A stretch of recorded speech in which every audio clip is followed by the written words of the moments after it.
आपके लिए लेकर आए हैं भौतिक राशियों की बीमाओं की गणना करना या भौतिक राशि की बीमा को निकालना। तो चलिए सीधे बात कर लेते हैं टॉपिक की। भौतिक राशियों की बीमाएं, dimension of physical quantities. Dimension of physical quantities क्या होता है पहले ये समझ लेते हैं। किसी भौतिक राशि की बीमाएं वे घातें होती हैं जिन्हें उस राशि के यूनिट या मात्रक को शो करने के लिए मूल मात्रकों पर चढ़ाते हैं। और किसी भी भौतिक राशि का जो डायमेंशन फॉर्मूला होता है या बीमीय सूत्र होता है वो m की पावर a इंटू l की पावर b इंटू t की पावर c थीटा की पावर d होता है फ्रेंड्स, जैसा कि मैंने यहाँ पर लिख रखा है। a, b, c, d ये जो है फ्रेंड्स ये क्या है, किसी भी भौतिक राशि की पावर है। ये घाते हैं a b c d कुछ भी हो सकता है 1 2 3 4 5 डॉट डॉट। इसके बाद आप जानते हैं जैसे लेंथ होता है फ्रेंड्स मतलब लंबाई। अब लंबाई को जो नापते हैं हम वो मीटर में नापते हैं और लंबाई का जो बीमा लिखेंगे लंबाई की जगह मीटर जो एसआई यूनिट है इसका, या मीटर से जब लंबाई की बीमा को निकालेंगे, कभी कभी एसआई यूनिट से बीमा निकाल सकते हैं आप, एसआई यूनिट से भी बीमा निकाल लेंगे या फिर उस भौतिक राशि से उसकी बीमा की गणना कर सकते हैं। तो चलिए मीटर को हम लिखते हैं एल फ्रेंड्स। इसके बाद द्रव्यमान, इसी तरीके से चौड़ाई मतलब ब्रेक मीटर में ही नापा जाता है और उनको एल से ही हम लिखते हैं फ्रेंड। इसके बाद है मास मतलब द्रव्यमान, द्रव्यमान को किलोग्राम में नापते हैं और इसका जो डायमेंशन फॉर्मूला है वो m है फ्रेंड। जो बीमा लिखेंगे आप, जब बीमा में इसे यूज करेंगे जहां पर द्रव्यमान आएगा वहां पर m लगाएंगे, या किलोग्राम आएगा तब भी m लगाएंगे। इसके बाद टाइम मतलब समय, समय की जगह समय का एसआई यूनिट होता है सेकंड और इसकी जगह आप लिखेंगे t फ्रेंड्स। जब बीमा आप निकालेंगे समय की जगह क्या लगाना है फ्रेंड्स, t। इसके बाद टेम्परेचर, टेम्परेचर मतलब ताप, ताप का एसआई यूनिट होता है केल्विन, डिग्री सेल्सियस, फ़ारेनहाइट।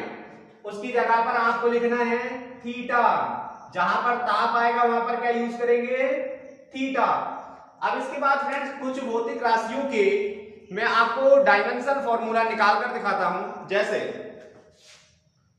मैं यहां पर लिखता हूं क्षेत्रफल, क्षेत्रफल होता है एरिया। अब एरिया का जब तक आपको फॉर्मूला पता नहीं होगा तब तक हम किसी भी भौतिक राशि का डायमेंशन फॉर्मूला क्लियर नहीं कर पाएंगे, या फिर उसका एसआई यूनिट पता हो या फिर उसका फॉर्मूला आप जानते हो। तो क्षेत्रफल बराबर एरिया इक्वल टू होता है लेंथ क्रॉस ब्रेथ मतलब लंबाई गुणा चौड़ाई। अब लंबाई का जो एसआई यूनिट होता है फ्रेंड, लंबाई का एसआई यूनिट मैंने लिख रखा है आपके सामने मीटर, और चौड़ाई को भी मैं बता चुका हूं ये भी मीटर। तो मीटर मीटर मीटर स्क्वायर। अब मैंने बताया लंबाई की जगह क्या लगाना है एल, या मीटर की जगह भी एल, तो एल और एल यहां लगाएंगे तो एल स्क्वायर हो जाएगा। पता ही चला कि क्षेत्रफल का जो डायमेंशन फॉर्मूला होता है वो एल स्क्वायर होता है फ्रेंड्स, या इसका दूसरा रूप होता है m की पावर 0, l की पावर 2, t की पावर 0, रूट थीटा की पावर 0 भी इसे लिख सकते हैं। इसके बाद सेकंड में आपको बताता हूं वॉल्यूम। वॉल्यूम मतलब क्या होता है, वॉल्यूम होता है फ्रेंड्स आयतन।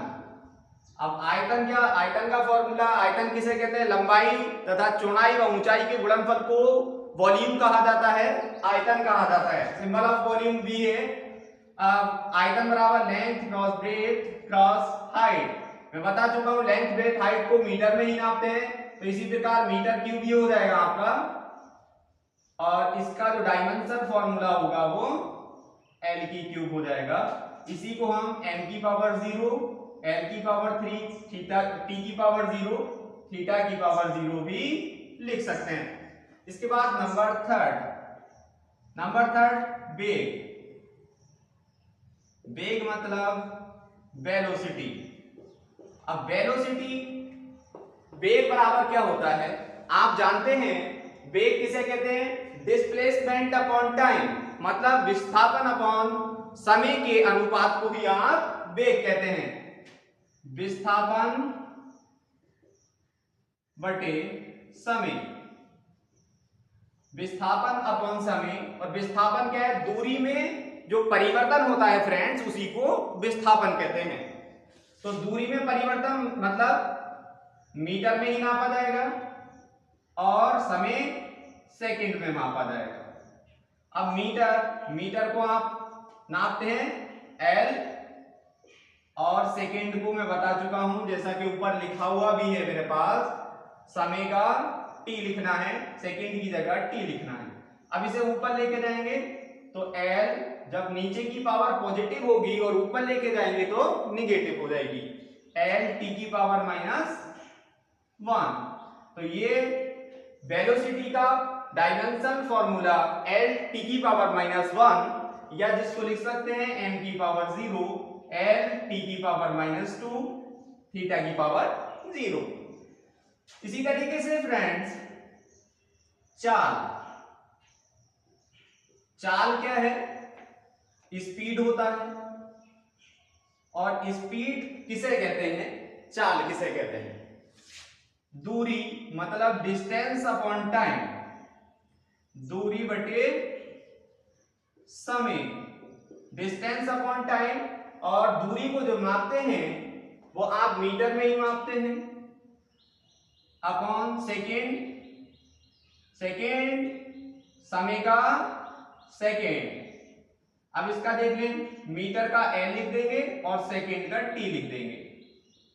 अब फ्रेंड्स ये हो जाएगा एल टी की पावर -1, या ऐसे भी लिख सकते हैं m की पावर 0, एल टी की पावर -1, थीटा की पावर 0। तो फ्रेंड्स चाल का और वेग का दोनों का डायमेंशन फॉर्मूला जो है वो समान ही है, क्योंकि इनका एसआई यूनिट भी हमेशा समान ही होता है। इसके बाद नंबर 5, अब आते हैं हम त्वरण पर। त्वरण क्या होता है? ऐसी रिलेशन, और ऐसी रिलेशन या त्वरण किसे कहते हैं? वेग परिवर्तन की समय दर को त्वरण कहा जाता है। वेलोसिटी में डिफरेंस और टाइम के अनुपात को ही हम क्या कहेंगे? त्वरण कहेंगे फ्रेंड्स। वेग में परिवर्तन बटे समय दर, समय अंतराल। अब वेग में परिवर्तन आप ऊपर निकाल चुके हैं, वेग का LT-1 डायरेक्टली यहां पर लगा सकते हैं इसका डायमेंशन फॉर्मूले को, और समय मतलब t। तो सीधा सीधा आपका इसका डायमेंशन फॉर्मूला या बीमीय सूत्र जो बनेगा वो होगा m की पावर 0, l t की पावर -1 ऑलरेडी है, एक ही जाएगी, t की पावर -2 हो जाएगा फ्रेंड्स। तो त्वरण की बीमा जो हुई m की पावर 0, l t की पावर -2 हो जाएगी फ्रेंड्स। इसके बाद नंबर 6 हम लिखते हैं। नंबर 6 क्या है? किसी भी भौतिक राशि को ले लेते हैं, वेग हो गया अपना, त्वरण हुआ, और इसके बाद ले लेते हैं हम फोर्स को, बल ले लेते हैं। बल मतलब फोर्स। फ्रेंड्स बल क्या होता है आप जानते हैं, न्यूटन ऑफ सेकेंड लॉ क्या कहता है? F = ma, F = ma, मतलब द्रव्यमान गुणा त्वरण, मास गुणा ऐसी रिलेशन = फोर्स। अब द्रव्यमान को m और त्वरण का हम निकाल चुके हैं LT-2, तो इसका डायमेंशन फॉर्मूला होगा m l t की पावर -2, थीटा की पावर 0। तो फ्रेंड्स ये हुआ आपका फोर्स का। इसी तरीके से हम निकाल सकते हैं नंबर 7 पावर का। पावर का किस तरीके से निकालेंगे? पावर मतलब शक्ति या सामर्थ्य। देखिए पावर किसे कहते हैं? किसी वस्तु के कार्य करने की समय दर को शक्ति, पावर या सामर्थ्य कहा जाता है। तो P बराबर W बटे T मतलब कार्य बटे समय, कार्य बटे समय। अब कार्य की जो बीमा होती है फ्रेंड्स, कार्य की बीमा निकाल लेंगे पहले। कार्य बराबर होता है गुणा विस्थापन, यहां पे रख देते हैं बल गुणा विस्थापन बटे समय। बल तथा विस्थापन के गुणनफल को वर्क कहते हैं। सिंबल ऑफ वर्क W होता है। अब इसके बाद बल की बीमा हम निकाल लिए हैं m l t की पावर -2, ब्रैकेट बंद कर दें। विस्थापन का L होता ही है अपॉन समय का T होता है। तो फ्रेंड्स इसे मैं इधर लिख देता हूं, यहां लाकर ये m L की L से गुणा होगी L स्क्वायर और T की पावर -2 ऑलरेडी है, एक ऊपर जाएगा T की पावर -3 बना देगा फ्रेंड्स। ये थी बीमाएं। इसी तरीके से आगे भी आप किसी भी भौतिक राशि की बीमा निकाल सकते हैं इस फॉर्मूले की हेल्प से। लिखने का तरीका मैं आपको ये बता चुका हूं। Physical quantity of dimension formula m की पावर a, l की पावर b, t की पावर c, थीटा की पावर d होता है। तो फ्रेंड्स काफी अगले क्लासेस में भी आपके काम आने वाला टॉपिक है, ध्यान से इसको समझ लें। और